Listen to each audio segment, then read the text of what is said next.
Hi everyone. I gave a talk at the First Unitarian Universalist Church of San Francisco yesterday about connections between Martin Luther King and Cesar Chavez, and I thought it would be nice to kind of share those thoughts with all of you as well. So the talk was actually more about why Martin Luther King and Cesar Chavez never collaborated, and what we can learn about solidarity, especially in terms of kind of building multiracial coalitions, from why that never happened. And then to compare that to why Chavez did collaborate, on the other hand, with the Student Nonviolent Coordinating Committee, which was the most important civil rights organization in terms of grassroots organizing. So King reaches out to Chavez a few times. He writes 2 letters to Chavez in particular.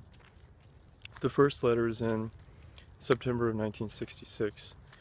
And to put that in context, by 1966, King was really talking about a shift away from civil rights and towards human rights. Now, the reason why King is using that language is because in 1964 the the Civil Rights Act was passed, and then in 65 the Voting Rights Act was passed, and with those 2 pieces of legislation, full equality under the law had essentially been gained, and that didn't mean that it was necessarily being enforced, but it had been gained. And so in that sense, the civil rights struggle had actually been won in that sense.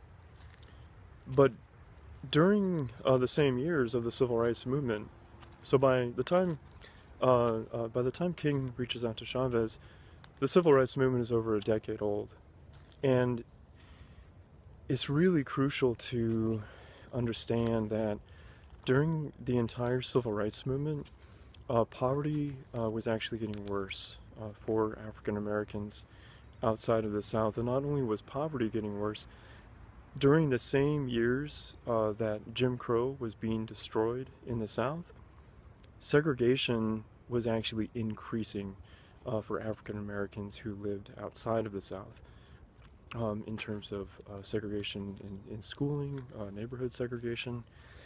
And this is totally crucial for understanding history of race relations today. When King talked about a transition towards human rights, he was really talking about a transition towards fighting poverty, and a struggle against poverty really entailed building a nationwide kind of multiracial movement. And so it's in that context that he reaches out to Chavez for the first time.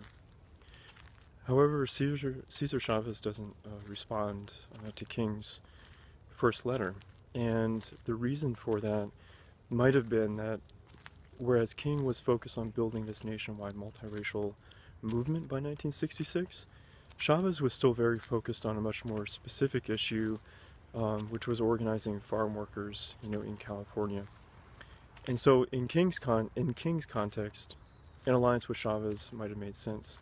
But from Chavez's context, it might not have made as much sense.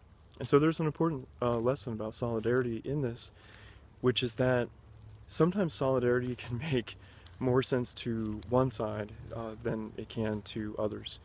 And strong relationships of solidarity have to really make sense to all sides.